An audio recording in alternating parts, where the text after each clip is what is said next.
Hello and welcome back to another episode of the Dash 2 Podcast. I am your host, Logan, and today we are here with Mike. What's up, everybody? Big pod today, lots of stuff going around the league. We're going to start off with some World Juniors, get into the Nyland extension, some Cutter Gauthier bullshit. What else we got on the docket here? Injury bug, a little Hartman Perfetti beef, and then the wild card's a shit show. So we will be getting into that after the break.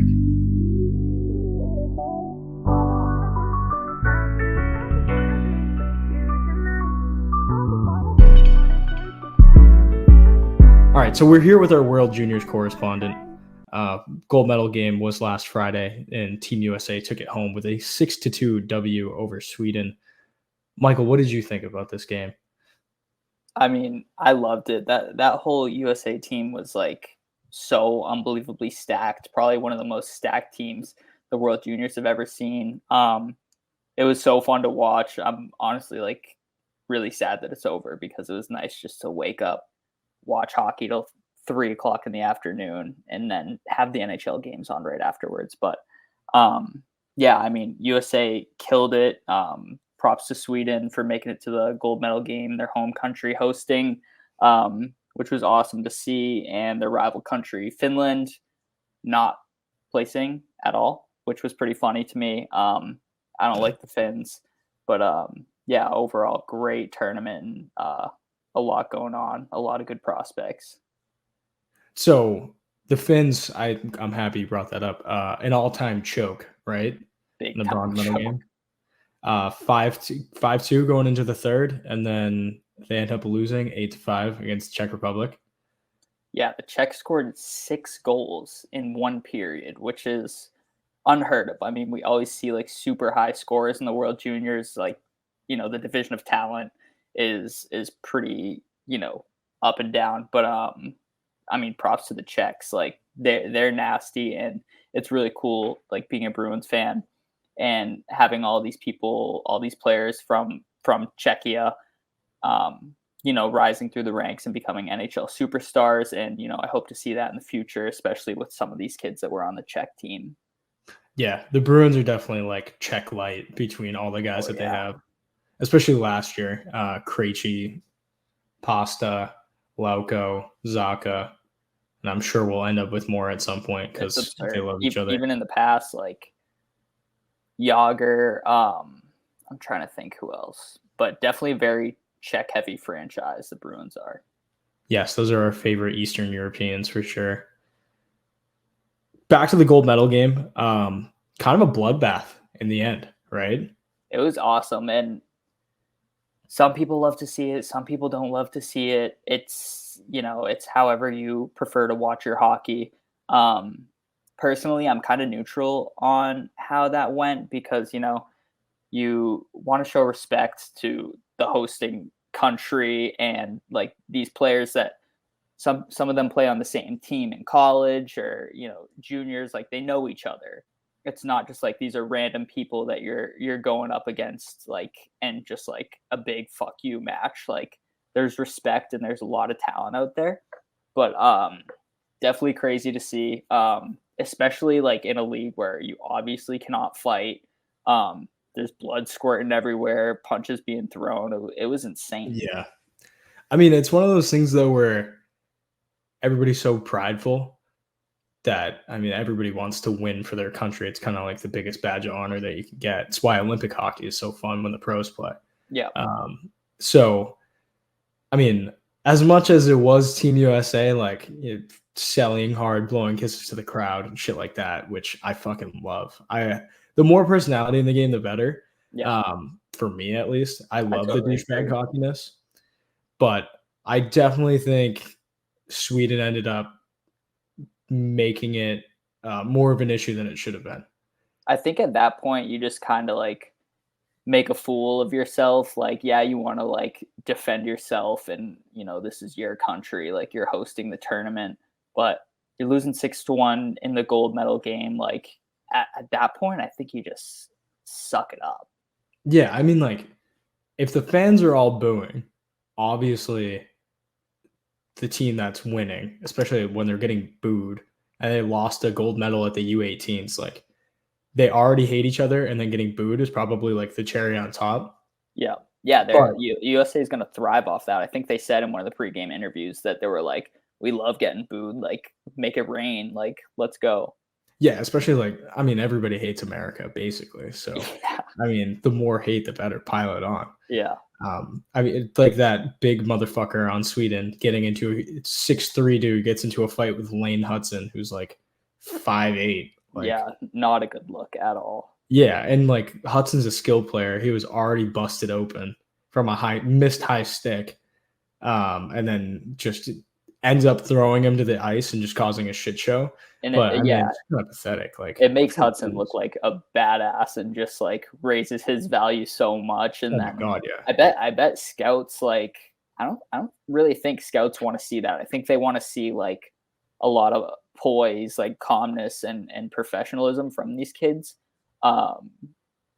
So I mean, Hudson's value raised. Whoever that kid on Sweden was, you know, might get overlooked or dropped or who knows.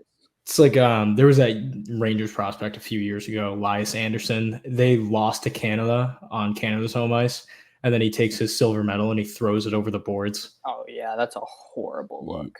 Yeah, it's basically the same thing. It's like you just look like such a bitch.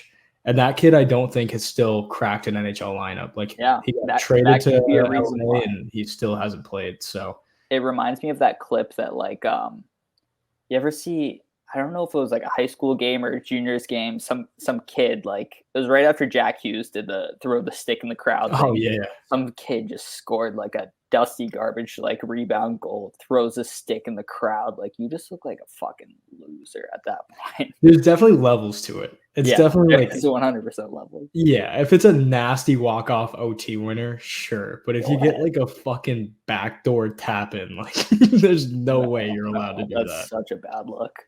It is pretty bad.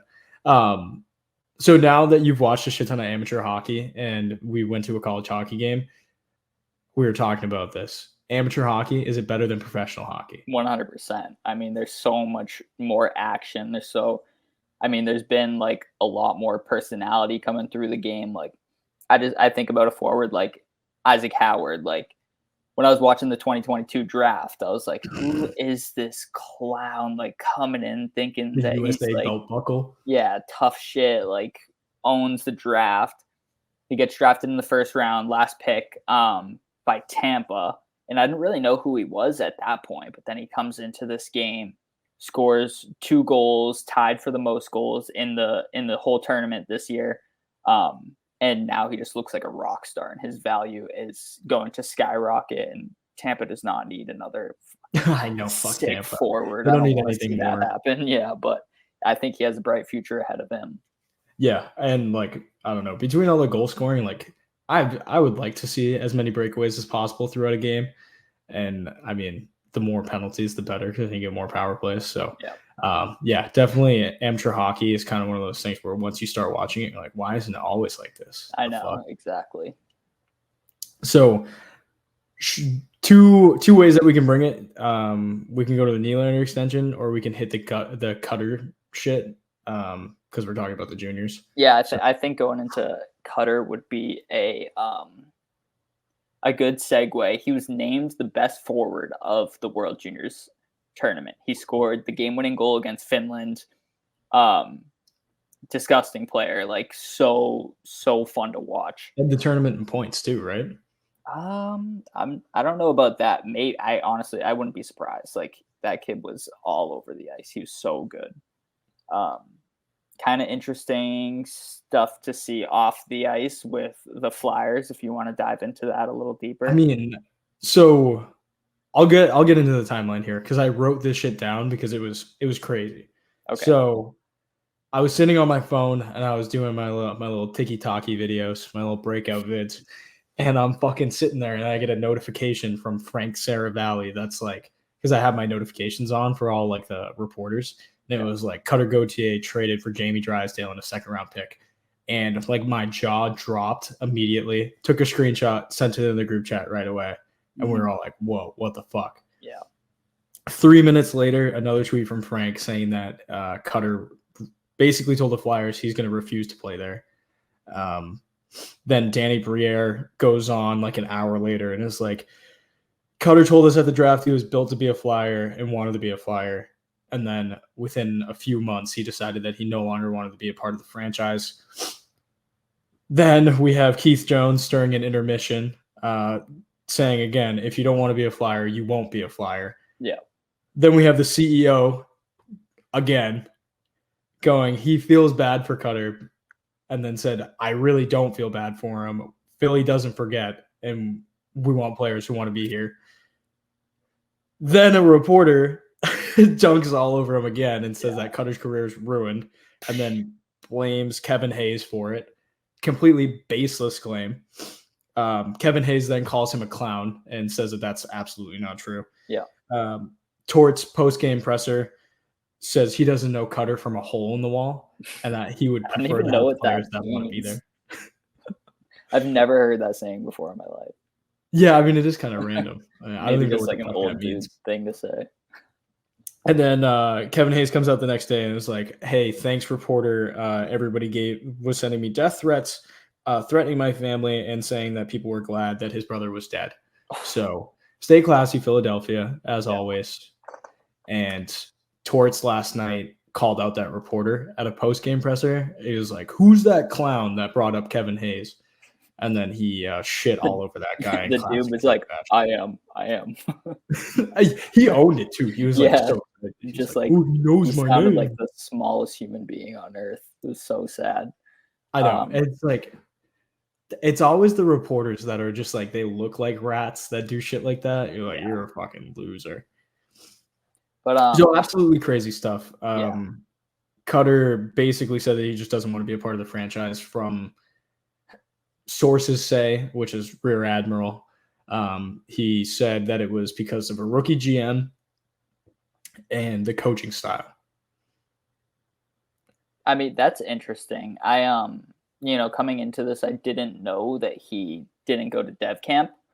So that was a bit of a shock to me as well. Yeah, I didn't know that beforehand. So at first I was kind of like defending him, like, and right now, obviously, his values is very high.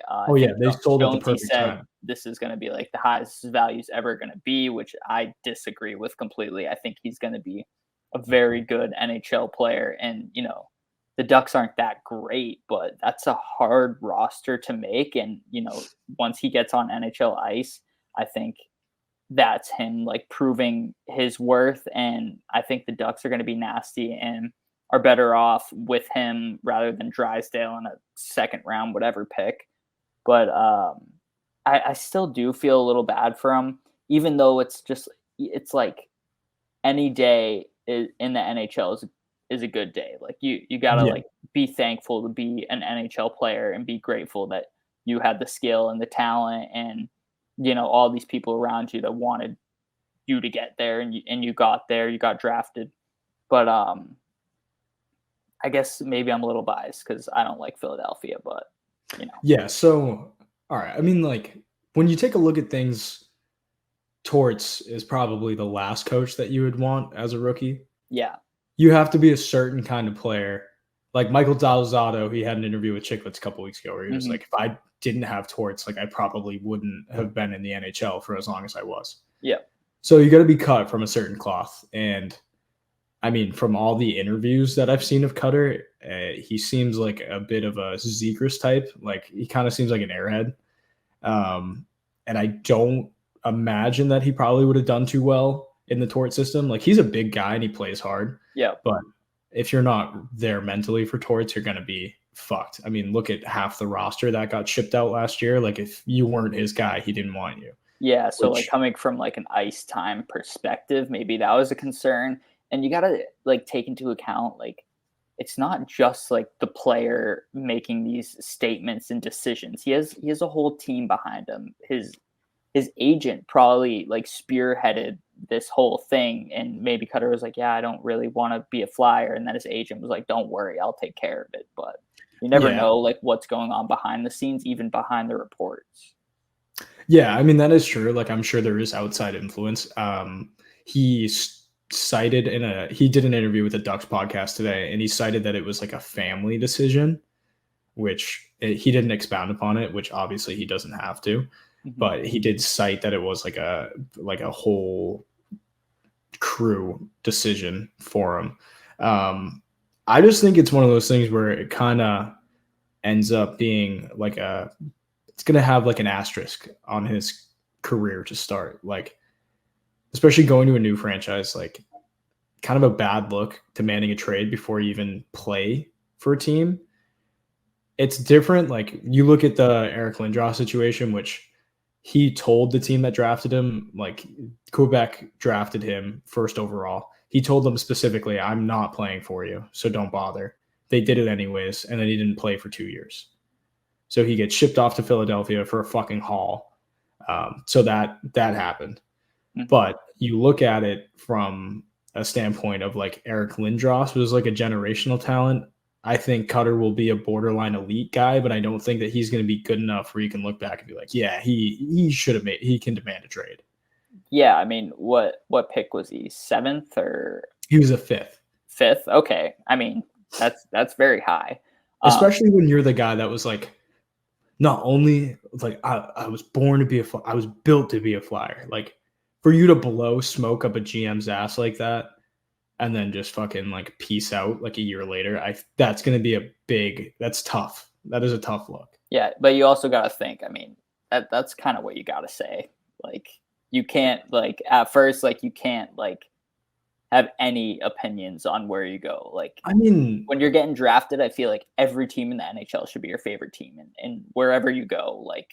Well, I mean, if you're gonna like, he was a Pittsburgh Penguins fan, but his mom's from Philadelphia, which was crazy. Like, why even bother lying? Like, they're not gonna fucking whip you. Like, your favorite player was the best player in the league. Like, that's usually how it goes, right? Yeah. So I don't think that that's anything that you need to lie about. But I do think, like, you look at Michkov. Like, Michkov told the Yotes, because the Yotes had the pick before the Flyers did. The Flyers picked Michkov last year, and he told the Yotes, he said, "Don't draft me because I'm not coming." But he's Russian. Like, yeah, he is Russian, so it's a little different. But I mean, like, if you have the opportunity, like, you can make these decisions. If you just are straight up honest and you're like, I don't like where your team's positioned, and I don't think that I'm going to play well there, so don't draft me. Like, you're doing the team a favor and you're doing yourself a favor. You can just get there anyways. Yeah, although that is a really hard conversation to have. Yeah, I guess especially as like a fucking child, like 17 years old, talking to legends. But I also think it is important too. Like, he literally cut off everybody on. Like, he didn't talk to Patrick Sharp. He wouldn't talk to Keith Jones. He wouldn't talk to Danny Briere. He wouldn't talk to Torts. Like, legends of the game, he was just like, nah, I'm good. Yeah, that's where like your professionalism gets like questioned, and I feel like that should be the brunt of the discussion. Like, not like, you know, all of this outside bullshit. I feel like it should just be like the fact that he didn't have the balls to go, you know, have that conversation afterwards and talk to those people. And that's what I think that's my like real issue with it. It's just like, if you're going to put a team in a position that spent a 5th round pick on you in like a spot like that where they have to ship you off, you kind of do look like a huge bitch if you just don't talk to them, make the agent do it. Yeah, I agree. As far as the actual hockey trade, just looking at it from an Anaheim standpoint, it's kind of like a culture reshift, I would say, almost. Like, Pat Verbeek is in his 2nd year as a GM now. Obviously fought with both Drysdale and Zegras in the offseason on their deals. Like, Drysdale didn't get signed until 2 weeks before the season, and then Zegras got signed during training camp. And he was willing to pay Zegras $4 million. Obviously, Z ended up with 6, but I'm sure it was the same deal with Drysdale. Those two are butt buddies, and like, by the very definition. Yeah. Like, they lived together, they pissed together, they got a puppy together. Like, just the definition of it. He splits them up, and Zegras has already been struggling this year. So is Drysdale. Yeah, and Drysdale hasn't been great either. I think he had 6 points when he got traded. Yeah, and he's an offensive defenseman, so that's kind of his bread and butter. Yeah. And he's had injury concerns his whole career. Like last year, he only played 30 games. This year, he's only played like 13. So they ship him off and a second. The second doesn't matter to them. They have so many prospects. Yeah. And like the emergence of Pavel Minchikov, I'm sure is a big factor as to why they got rid of him. That kid is sick. And then they have Olin Zellweger in the AHL as well, who's like won World Junior Gold last year. Or who won last year? Canada? Yeah. Yeah. So he won last year and he was a stud in the WHL. So like they have prospects in the tank that they don't really need Drysdale. But now they have 4 centers. So you got McTavish, stud, Carlson, injured right now, but has shown that he's got the talent of a second overall pick. Yeah. Cutter, and then Zegras. Obviously, they're high on Cutter if they just traded for him. Yeah. They just drafted Leo second, and then McTavish is having a breakout year. And Zegras is having the worst start of his career and like has not looked good either. So, do you think that they're going to move off of him? The Ducks move off of Cutter? Oh, no. Zegras. Oh, what did he just sign? 2x6? Either 2 or 3, but it's definitely $6 million. Yeah. I mean, I think they just need to see how their team like develops. I mean, they're struggling right now, but they have so much young talent that in a couple years they could be Stanley Cup contenders. Yeah, I just think it's one of those things where their issue is like veteran leadership. Like Cam Fowler's been there for a long time. They just brought in Alex Killorn. Yeah, Gibby. But as far as like they're pretty young team. Yeah. And Zegras doesn't play defense at all. He's a center. And I think maybe you could look for them to flip him for a vet that's out there. Like Jake Gensel is somebody that is on an expiring deal. The Penguins are struggling. And I think if the Penguins find themselves like deep outside of the playoffs, they might be willing to move him. So you could look to maybe put Zegras in that trade. I mean, I don't know how much value he holds around the league with the struggles that he's had this year. Yeah, certainly not Getzel value at all. Yeah, you definitely have to slap another prospect and a pick on there. So keep that in mind. And then I think an interesting one would be like Stammer for Zegras. I don't know how they make that. I don't know how they make that work cap wise. Like it would work for this year, and Tampa would have to figure it out for next year. Yeah, but you get a young center who like Stamkos at the beginning of his career struggled with Tampa till like his third year, and he really found his stride. So maybe you do that swap. You get a veteran Stanley Cup champion Stammer coming into a young Ducks team. You get that leadership. He can help McTavish come along and become more of a stud. Yeah, he's got all the tricks. He's slowing down as a center, so you can stick him on a wing. That shot's not going to go away. And I think that could be a good move for both teams. They should just re-sign Corey Perry. True. Corey Perry is eligible to be re-signed. Doesn't matter how drunk you get and how much ass you grab. You can stay in the NHL. Doesn't matter. All right. Philly. I mean, Drysdale, he's a great locker room guy, loved by the team, by the Ducks. Everybody loved him. Has like the pedigree from being on a bunch of good Canadian teams as a kid, and has been pretty good in the NHL since he's shown up. I think his worst case is like a Torrey Krug type. Yeah. He's a bit undersized, very offensive. He's going to be able to play power play 1 and move the puck, but struggle a little bit defensively. And they get a second round pick, and the Ducks aren't good. So it'll be like high 30s. Yeah. Which they just need more prospects. So, I mean, losing Cutters sucks because he's a borderline elite talent, but getting somebody with the upside of Drysdale and a second is definitely like a good replacement for that. And they're in a playoff hunt, so they get another body right now that they can use for the rest of the season. So, yeah, I'd say overall win-win, both teams.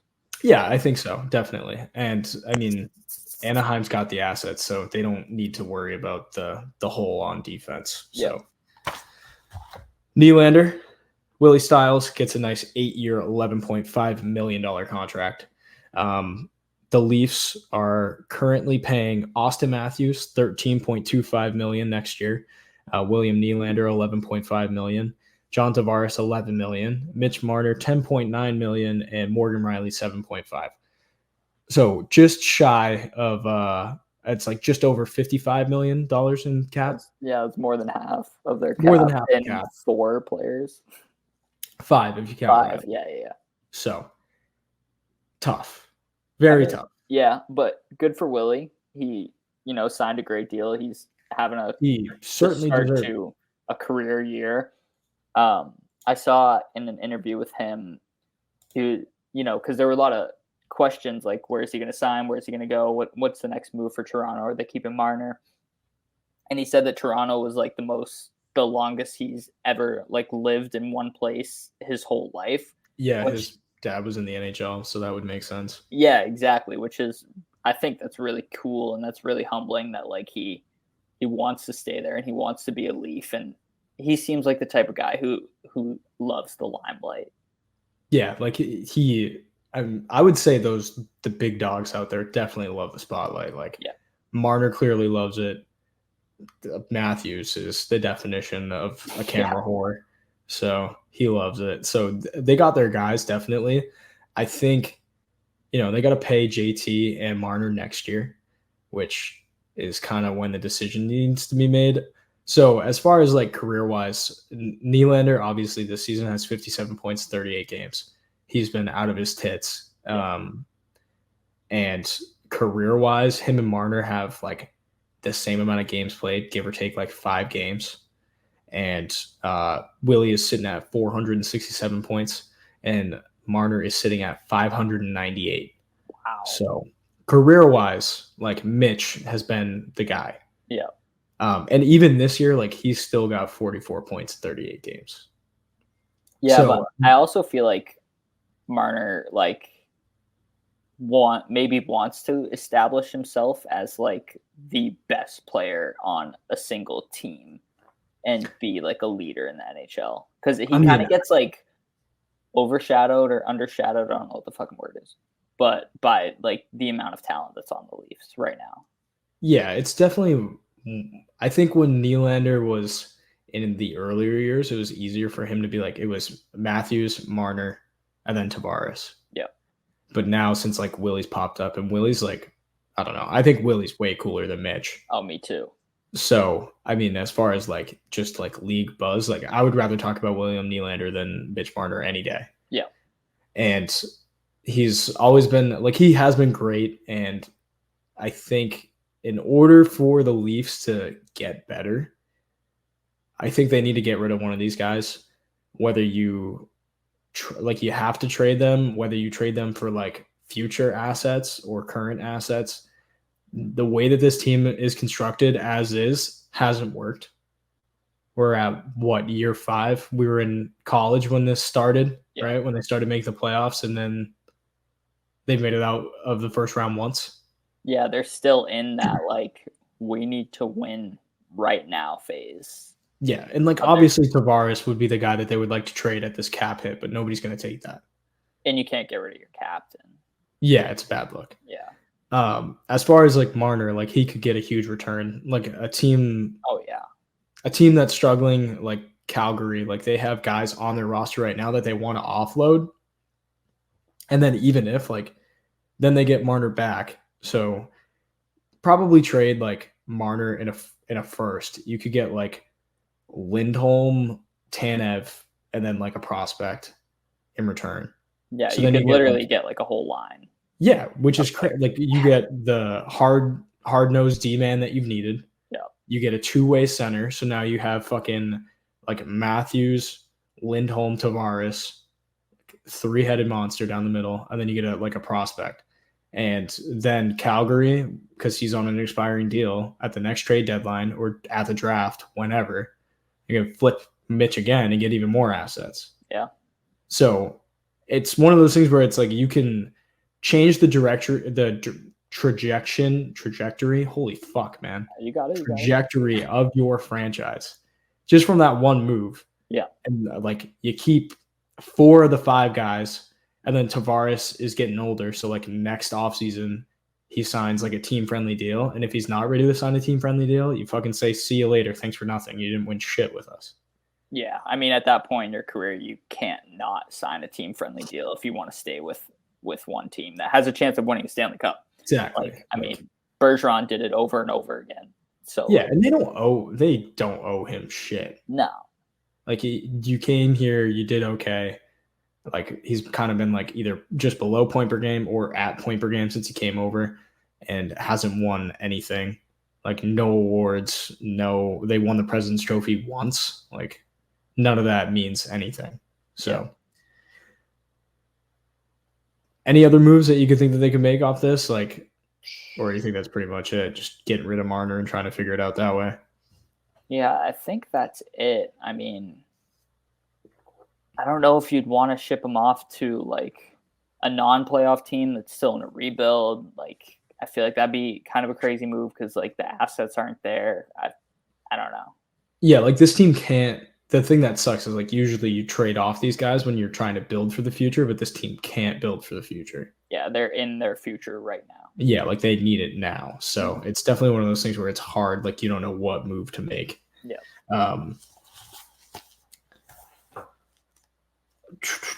So we got the injury bug around the league right now.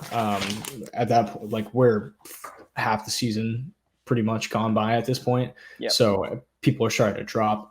Connor Bedard skated directly into the elbow of Brendan Smith and broke his jaw. And he will be directly into 3 defenders with his head down. Yeah, it was a real like I'm 12 years old and nobody can hit me yet move. Yeah. Just head down, barrel into the zone. He's going to be out for 6 to 8 weeks, which feels like a lot.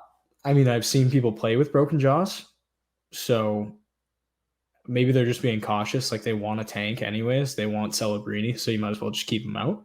Yeah. But, I mean, he could probably play with it at like week 4, but obviously they're being safe because he's the golden boy. That puts a big question mark in the rookie race right now. Yeah, exactly. So we got Fantilli, Brock Faber. I would say Carlson to a lesser extent because he's been injured. I mean, Potts, but he's kind of dropped off as well. Yeah. Leo Carlson. I already said Carlson, right? Yep. Trying to think who else. I don't know. I'm pulling for Brock Faber. I think Brock Faber deserves it. Honestly. I do too. And he looks like a number 1 defenseman already. Oh yeah. Like back-to-back 30-minute nights playing top pairings. Like he's not hiding at all. No. And every time I try and watch the Wild, I do like really focus in on his shifts, like his gap control and like his ability to get like play physically while being smart is pretty impressive for a guy who's only been in the league for 6 months, 8 months. Yeah. So yeah, I would probably put some money on him, especially with Bedard out right now. Like Fantilli has kind of picked it up as of late with like points and all that shit, but I do think that Faber still has it. Yeah, me too. As far as Bedard being out, I would like to read you the starting lineup for the Chicago Blackhawks. Okay. First line center, Philip Kurashev. Right wing, Taylor Radish. Left wing, Rem Pitlick. Second line center, Jason Dickinson. Right wing, Joey Anderson. Left wing, Colin Blackwell. Third line center, Mackenzie Entwistle. Right wing, Cole Gutman. Left wing, Lucas Reichel. Fourth line center, Zach Sanford. Right wing, Ryan Donato. Left wing, Boris Kachuk. That's an AHL team. Their best offensive player is Jason Dickinson. Oh. Yes. Yeah. Never heard of him. I cannot believe how bad, even the defense is bad. Seth Jones is injured right now. Halsey's injured. So Jared Tenorti, Connor Murphy, Alex Vlasic, Jacob Megna, Kevin Korchinski, and Nikita Zaitsev. Like the Sharks have more talent than this. Yeah, I agree. This might be the worst NHL team to ever touch the ice. Yeah. I can't believe it. Like the tank for Bedard, we thought they were tanking for Bedard last year. Like what would you call this? They're tanking for 2 first rounders now. Yeah, like if there was if they had all three of the like worst odds, I would understand icing this lineup. Like this is ridiculous. Oh yeah. So we'll move over to another injury. Jack Hughes is going to be out for like a couple weeks. They're thinking like 3 or 4. He same game as Bedard, took a tumble, like a weird fall. He also was trying to go through 4 people at once and then ended up on the ground. Yeah. Seems like a real epidemic, if you ask me. Yeah. But the Devils have kind of struggled all year. They have a bunch of players out right now. Dougie Hamilton he's questionable for the rest of the season. He's possible for playoffs. Jonas Siegenthaler out for the season with a broken foot. Timo Meier injured right now. Andre Palat injured right now, and Thomas Nosek injured right now. They're all out. What about Heischer? I think he's playing right now. I think okay. So they've had the injury bug all year. Obviously, they were kind of the standout team last year. Came out hot. Really, everybody took the league by surprise, pretty much. And then they've taken a huge step backwards, and they have no goaltending help whatsoever. Nope. And now they're out their best player. They're screwed. Yeah, there legit is probably like no outcome. I don't think they're going to make playoffs. Yeah, so we'll take a look at the wild card standings right now. Yeah. They're currently third in the wild card race, 1 point down from Tampa Bay. But as we will get to shortly, almost every single team in the East is within a point or 5 of the wild card spot. Yeah, there are 4 teams in the East sitting at 44 points right now. The Penguins, Caps, Devils, and Red Wings. So if you take a shit for 3 games, you might be out of it. Like, yeah, that's where we're at in the season. So having Jack Hughes be out is obviously a huge hole on top of the other injuries. It's almost like a season from hell. And then you start to look at Lindy Ruff and you think, like, are they willing to fire him after, they just give him an extension? He had a great year last year, and then there's injuries this year. But, I mean, the injury shit usually doesn't save coaches from getting fired. I think they got to hold on. I think he's doing a good job with that team. Yeah, I mean, who else are you going to hire? Like, the revolving door of coaches. Like, there's a reason why all these guys get fired all the time. They come in, they make an impact for a season, and then they get shit canned. It's like Peter Laviolette. Like, teams will fucking take him back twice before hiring someone new. So I'm sure Lindy will probably stay there for at least another year unless they stink it up again. I agree. Linus Ullmark went down in the Frog the other night in overtime against the Coyotes and then never got back up. The Bruins have not looked great recently. 2-game skid, 3-game skid? 2 or 3. And even the games that they have won, they haven't looked great either. Yeah. That Tampa game from Saturday last week was pretty ugly as well. It was fun to watch. It was like watching a juniors game. Yeah. So obviously Ullmark goes down, Swayman comes in cold, and then they lose to the Yotes in overtime. Yeah. People have been all over Pasta for his shootout attempt where he just lazily took a shot. Yeah. But I mean, he did that earlier this year and he scored like top titty and everybody went crazy. So I mean, if there's one thing about Pasta with how much we've watched him, there's games where he's the greatest player alive, and then there's games where he turns over every single puck he touches. Yeah, like his goal against the Yotes was a fucking snipe. That was crazy. Yeah, that was disgusting. That was a rip. It's kind of been a weird couple of weeks as well, as far as like players like Trent Frederick all of a sudden looks like he's a top 6 forward who's going to be a great player for a long time in this league. Yeah. Jake DeBrusk has been revived a little bit. Like, he's starting to pick up his play, but I'm sure it'll disappear again like it always does. Yeah. Matt Grzelcyk is dog shit. Not looking great. Yeah, he looks like Mike Riley. Which is a tough person to be compared to. Yeah, that's not great. I mean, Grizz at one point was like a legit like two-way D playing with McAvoy, but now he's playing bottom pairing with like Kevin Shattenkirk, and he looks more washed than Chatty does, and Chatty's like 36. Chatty's putting up goals though. Yeah, he is. I like the Bruins they're good. They're still first. I don't know how. Yeah. Potts just got back from the World Juniors, got injured again. Brandon Carlo just got injured. So I think we're about to see if the Bruins really have it or not. Connor Geeky and like Charlie Coyle have really stepped up, which is nice to see. Oh, fuck. Connor. Geeky. Fuck. It's all good. It's all good. Morgan. Same brother. They're brothers. Yeah. It's the same thing. And we were talking about the Yotes prospect. Boom. Okay. Fucking dug myself out of that grave.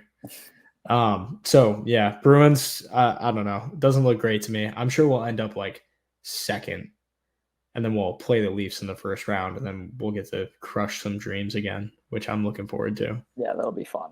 That would be my ideal matchup. That's all I want. I just want to hear Toronto cry. I think right now we'd be paired up with I thought I saw the Islanders the other day. But I think it's whoever's second right now. Okay. In the wild card. So Isles, yeah. Yeah, so that would be fun. Florida is like quietly like sneaking up the standings. They have 54 points.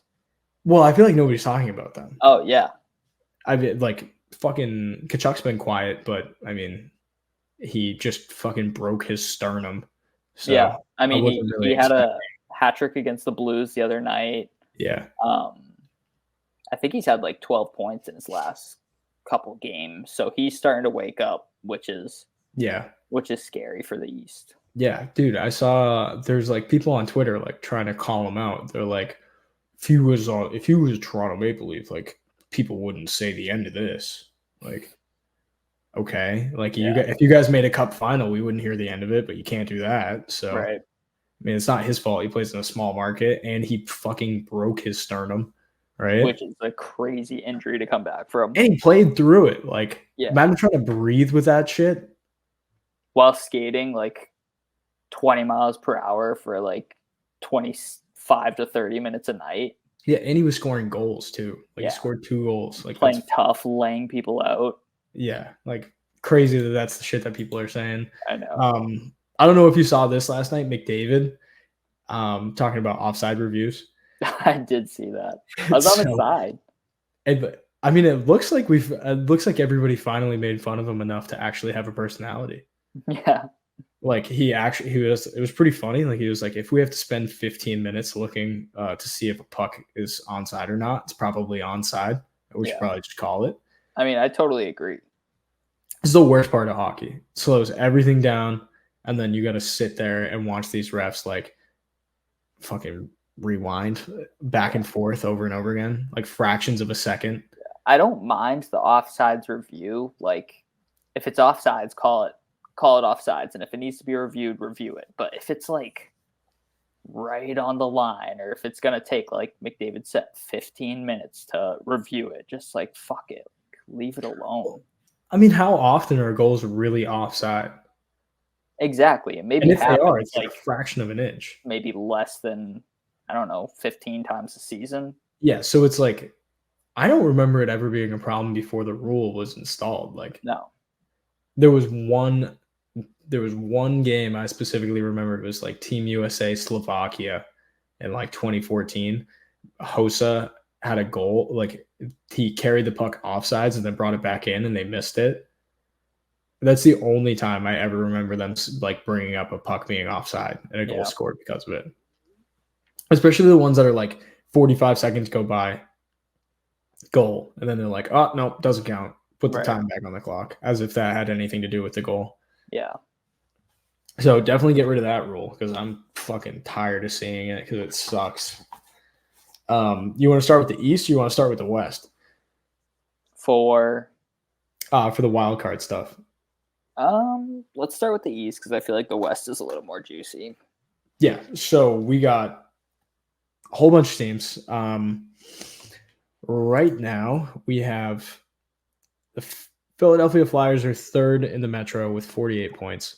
And then the Leafs have 49 in the Atlantic for third. And then we have the New York Islanders with 46 points, Tampa Bay Lightning with 45, New Jersey Devils with 44, the Caps with 44, the Pens with 44, the Wings with 44, and even the Habs have 40. So they're not entirely out of it. And the Sabres have 38, so they're not out of it either. Yeah. Pretty insane that like everybody is within a stone's throw away from making the playoffs. It's exciting. Yeah, I know. And it feels good because I feel like the East last year was just kind of boring. Like there was no surprises. Yeah, it was pretty obvious who was making playoffs last year. Yeah. And like, I mean, the only real surprise was Florida making it. And obviously they made a huge splash. But yeah, out of these teams, like, who do you see making it? Because at this point, like the Devils have not been great, and Tampa looks like incredibly inconsistent. Yeah, I mean, Tampa's definitely up and down. The Wings have also been very up and down. I mean, they're perfectly sitting at 400, 2016 and 4 or 500. But it really is a tough call. I mean, I think the Islanders are always like a very consistent, like, let's make playoffs team. So It makes me so mad. I hate them, but they've been kind of fun to watch lately. And they were real fun to watch when they lost 7-1 to the Pens. That was really fun. I really like that. Yeah. But I don't know. They have Vancouver tonight, which is going to be a good game. But I think the Islanders stick with it. And then I would love to see Tampa not make the playoffs. And I mean, I know the Devils probably won't make it. Who would you see filling in for Tampa? Say Tampa doesn't make it and the Islanders make it. I think the way that it's like these teams all have major flaws, obviously.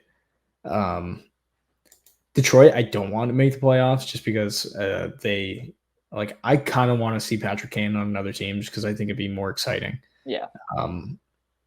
But I do think that if they can keep the play that they've had up and they have assets that they're willing to move at the deadline, like they are more of an upside team to me than any of the others. Like I think the Penguins have major flaws all over the place. Mm-hmm. The Caps are aging, and then the Devils have so many injuries. There's no way that they make it. Yeah. But I just see Detroit, like Husso's out right now. That's their number one goaltender. He's obviously going to come back and make a difference. So I can see them like getting a big push from him being back. And then between him, like Patrick Kane's point per game, like Larkin and DeBrincat have been great this season. Even like Kopp and Perron on the third line, like that's a lot of depth. Yeah. And if they can bring in like another top 4 defenseman, I could see them going a lot further. Like Jake Wallman is disgusting and nobody talks about him. He's known as like gritty guy, which is peak NHL cringe. Yeah. So cringe. But I have him in fantasy and he puts up a lot of points. Like he's a very good 2-way D. So I would say I'd put the Wings in as a second wild card team, and whoever gets them is kind of going to win. I think I don't see them winning the first round, but I think it's a step in the right direction. And then they'll re-sign Patrick Kane going into next year. Okay. I like that pick. The West is also another thing that is kind of really close. A little bit more point disparity there. The Central is pretty much locked up as far as standing wise. Like it's a pretty big lead. The Stars are in third with 53 points, and then the next team in the Central has 45. So pretty big gap right there. But the Pacific Division, the Kings have 47 points. And the next closest team is the Edmonton Oilers, out from the dead. They have 43 points.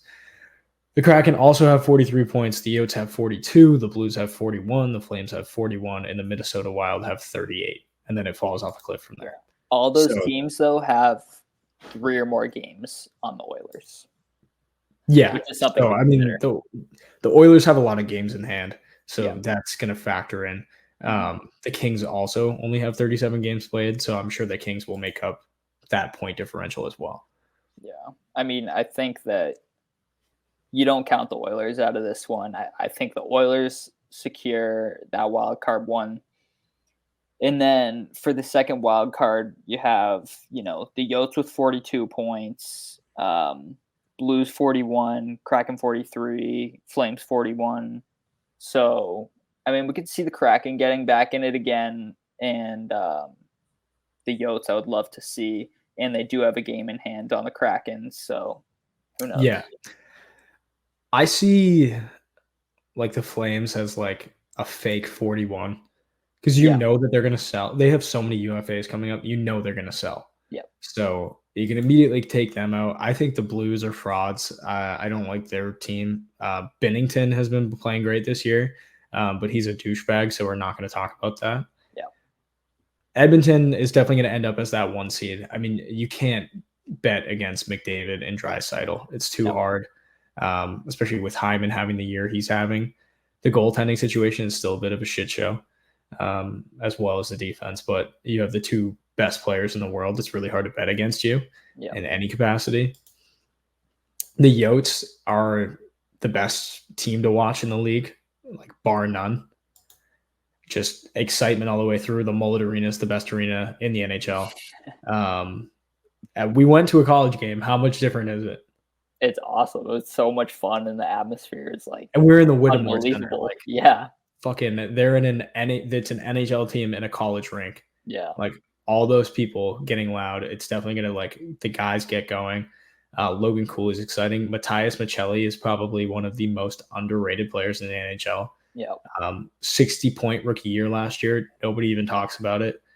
He's undersized and just really skilled. Mm-hmm. Clayton Keller, fucking love him. They got a fucking guy with a nickname Big Tuna, which is legit. Like Liam O'Brien. Is it Liam O'Brien? I think so. I don't know. Fucking Tuna is a great hockey nickname. Yeah, but I mean, I don't know what the backstory is, but Smaltz, Kraus, Moser, Carcone, like all these people. Sean Dursey came over from LA. He's been huge. Dursey, they're all like super. They just go like undercover because they're all putting up like pretty decent points. It's just like super under the radar because it's Arizona. And Vejmelka too. Like Vejmelka's been like a sleeper great goalie for 2 years now. Yeah. Although I do love the Yotes, I think it ends up being Oilers and Nashville. I don't think it changes. Okay. I think Nashville has the assets to bring in another guy at the deadline. O'Reilly's fitting great on that first line. Philip Forsberg has like let the league remember who he is. Yeah. It's been a while since anybody's talked about Nashville. Saros, very underrated goalie. I feel like that's the deciding factor. And they have Yaroslav Askarov. That's a hockey name. That is a hockey name. He was a first-round draft pick, KHL goalie. The Russia goalie factory stays strong still. Oh yeah. So I think they're probably going to be the ones that are money going into the playoffs. We're going to stick with another topic in the West, the Cole Perfetti and Ryan Hartman situation. It all starts with a Brandon Dillon cross-check to Kirill Kaprizov after a great reverse hit by Kaprizov. Brendan Dillon is a little bitch boy and cross-checks the fuck out of Kaprizov. Now he's injured. He's out week to week. And fucking face off at the next game. Puck drop, Pat Maroon drops the gloves, fights Adam Lowry, gets the crowd going. And then later on in the game, Ryan Hartman just high sticks Cole Perfetti at a face-off. There's a lot of people that kind of lost their shit saying that it was like dirty, irresponsible, like shouldn't be in the game. Where do you stand? I'm kind of with that. I mean, obviously you hate to see your best player go down like with a dirty hit. Sucks, but settle it with a fight. Don't settle it with like almost taking a guy's eyeball out of his head. Like you got to draw a line there. Like that's a crazy move. I've never seen something like that before. I do. So Perfetti was kind of like, he said that Hartman told him that he did it on purpose. I guess Perfetti was wearing a wire. Yeah. And he kept like asking him and goading him on to give him like to say that he did it on purpose. I do like it. If the league is going to put players in a position where, you know, like Dylan didn't even he probably should have got suspended. Like if you cross-check a guy like once or twice, fine. You do it 3 times in the same spot and then he gets injured, like immediate suspension for me. Yeah. And the Department of Player Safety is like the definition of inconsistent. Like nothing gets called the same. Yeah. Like the Nick Cousins, like that Nick Cousins incident, he's done it 3 times. He murdered Yuso Valimaki on the Yotes, and then Jason Zucker comes in and then nails him into the boards. Zucker gets suspended, Cousins gets nothing, and then Cousins a pussy on the ice and lays there. Yeah. So, I mean, if the league's not going to step in and do anything about it, like the players have to. But like the game polices the game, it always has. That's what draws everybody into hockey. Like when I was a kid, I remember watching it, I was like, what the fuck is this? Like I couldn't believe that people were like hitting each other like at like 15 miles per hour. And then if somebody hit somebody too hard, like they would beat the shit out of them. Like that was crazy to me. Yeah. So like that's what draws people into hockey as a whole. And like it happens. Like that's what makes this game exciting. Like you watch the NBA, you get a fight is like you're a pussy, and then 2 guys like they like throw it up like they're gonna fight, and then the 2 teams pull them apart. Yeah. Like if the league's not gonna step in and you feel like your best player was done wrong, if you have to stick somebody for it, like it is what it is. Okay. No, I can agree with I'm that. sure you've done something shitty to a player because of something that they did to your teammate, right? Yeah, I can think of a couple things immediately. So yeah, no, I'm with you. I can think of a shitty thing that I can think so. Yeah. I think so. So Nick Cousins, I would say, is the biggest pussy in the NHL. Yeah. After all the dirty shit that he's done, he's ended up at the bottom of the pile for a hot minute now. So I think if we can give the Pussy of the Week award, I'm going to give it to him. Okay. I would like to do Pussy of the Week for the rest of time, as we just pick one guy to shit on. Let's do it. All right, that'll be a thing for next week. We'll have a Pussy of the Week off the top. Nick Cousins, you get the first one. Yeah, fuck you, Nick Cousins. And then we can like draft him at the end of the year. Oh yeah, tier list. We'll do an S tier pussy. Yeah. And then we'll make a nice vagina trophy and we'll ship it out to them. It'll be great. All-Star skills competition or All-Star fucking roster has been announced. The skills comp, they like changed it this year, so it's only going to be 8 guys. They're going to be competing for $1 million, which is great. They needed to do something different because the All-Star game sucks. Yeah, winning a fucking Honda CRV wasn't a big enough incentive for these guys. Like, no thanks. They should be bringing back the draft also. I agree. Yeah. Did the fan votes even come out? I didn't even. Not yet. They're still working on them. All right. So they just got like the basic division. Yeah. So they had the fan vote is still going on. The celebrity draft, it was like always the best part. Yeah. Of like just guys picking each other and then doing trades in the middle of it just to like Phil Kessel getting picked last is like all time. That's hilarious. Like fucking hot dog Phil sitting there by himself at the end is just perfect. Like nothing's better. Or like Ovi when he was shit-faced trying to get that car. Yeah, I want the car. I want the car. He's like, don't pick me, please. Don't pick me. Toronto's going to bring in celebrity captains as well. It looks like Justin Bieber's going to be one of them. I saw a video today. The Leafs sent him a gigantic teddy bear with the Leafs like Drew logo. So I'm going to go out on a limb and say that he's probably one of the captains. Yeah. I look forward to the disappointment of the other celebrities because it's going to be some like deep cut random person. Some like C-list celebrity. Like you're expecting Ryan Reynolds. Yeah. And then you get like fucking Cuba Gooding Jr. from Slay Dogs. You know what I'm saying? Like we're just going to be very disappointed. Yeah. So I'm very much looking forward to that. The rosters came out. There was a few surprises. Frank Vatrano is a first-time All-Star. Started off with the Bruins and just was known for having that ridiculous wrist shot and then has bounced around everywhere. and has been great this year. Scored a shit ton of goal for the Ducks. Oliver Bjorkstrand for the Seattle Kraken was not excited to be selected. Did you see that video? I heard about it. So he like walks into Hackstall's office and he's like, "What are you doing for break for All-Star?" He's like, "Oh, I got an Airbnb in San Diego. Like, we're gonna bring the kids down. We're gonna enjoy the beach. It's gonna be great." And then the coach goes like, "Can you cancel it?" It was just dead silence. He was like, "You're going to Toronto." And it was like, "Oh, great. Sick. Such an honor." Like, he was not happy at all. So that was fucking sick. Boone Jenner over Adam Fantilli. Don't get it. Over Zach Werenski. I think he's been hurt. So that I can give you a pass on. But like, Gaudreau's still there. I know he sucked this year, but I would give it to the young rookie that people are excited about than Boone fucking Jenner. Like, what is that? And then Cam Talbot got selected from the Kings. All the players on the LA Kings, they picked Cam Talbot. Nice.